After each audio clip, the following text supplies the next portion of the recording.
உலகினுக்கெல்லாம் ஒரு தனி அறநூல் உயர்த்திருக்குறள்தானே.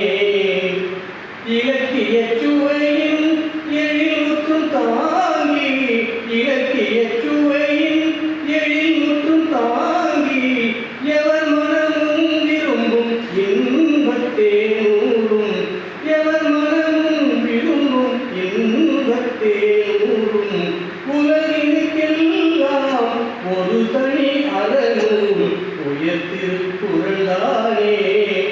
இந்த பாடல பெரிய பாடல் அந்த பட்டுக்கோட்டை சொல்ற செய்தி என்னன்னா, உலகிற்கெல்லாம் உயர் தனி அருள், இதை தவிர எதுவுமே ஒரு நூல் இல்லைன்றது எல்லாருமே தெரிஞ்ச செய்தி தான். நான் 96ல்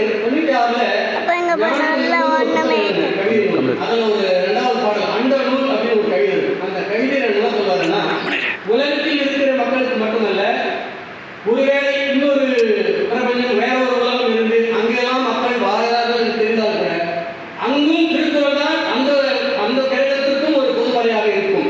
ஏனென்றால் இதைவிட இன்னொரு பெரிய ஒரு உயர்ந்த படைப்பை மக்களுக்கு தேவையான வாழ்வியல் கருத்துக்களை முழுமையாகவும் செம்மையாகவும் சொல்லக்கூடிய ஒரு நூல் கூறுவது கடினம். அப்படிப்பட்ட ஒரு திருவள்ளுவனை தமிழர்களாக நாம் தலைமீது வைத்து கொண்டாட வேண்டும். அப்படி கொண்டாடுவது என்பது அதற்கான விழா மட்டுமல்ல, திருக்குறளில் சொல்லப்பட்ட கருத்துக்களை இன்றைய இளைஞர் சமுதாயம் மீண்டும் கொஞ்சம் உற்று நோக்கி, இங்கே செல்பேசிகள் அலைபேசிகள் எல்லாம் தன்னுடைய காலத்தை வீணாக கழித்துக் கொண்டிருக்காமல் ஒரு வாரத்துக்கு ஒரு பொருளோடு படித்து புரிந்து கொண்டு அது என்ன சொல்லுதுன்றது. ஏன்னா நிறைய பேருக்கு குரல் தெரியும், ஆனால் பொருள் தெரியாது.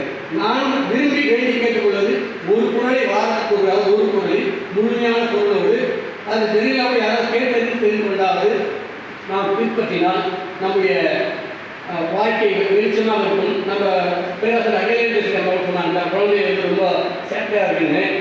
அவங்களுக்கு குழந்தைக்கு நம்ம காமராசர் மூலமாக, நம்ம நண்பர் காமராசர் மூலமாக திருக்குறளை கைத்திருப்பதன் மூலம் மனதில் அழைப்பு வெளியேறும். திருக்குறள் ஒன்று பேசுவோம். ஒரு பொருளை ஒன்றிலிருந்து நீக்க வேண்டுமானால் ஒரு பொருளை அழுக்கு தண்ணி இருக்கு, அதில் பால் ஊற்றணும் நினைச்சோம்னா முதல்ல அழுக்கு தண்ணி போய் ஊற்றணும், அப்போ பால் நிரப்பணும். எனவே அந்த பாலை நிரப்புவதற்கான முயற்சி ஏற்படும் போது நாம் அந்த குவளை கீழே தவிர்க்க வேண்டிய அவசியம் இருந்தது. நல்ல தீ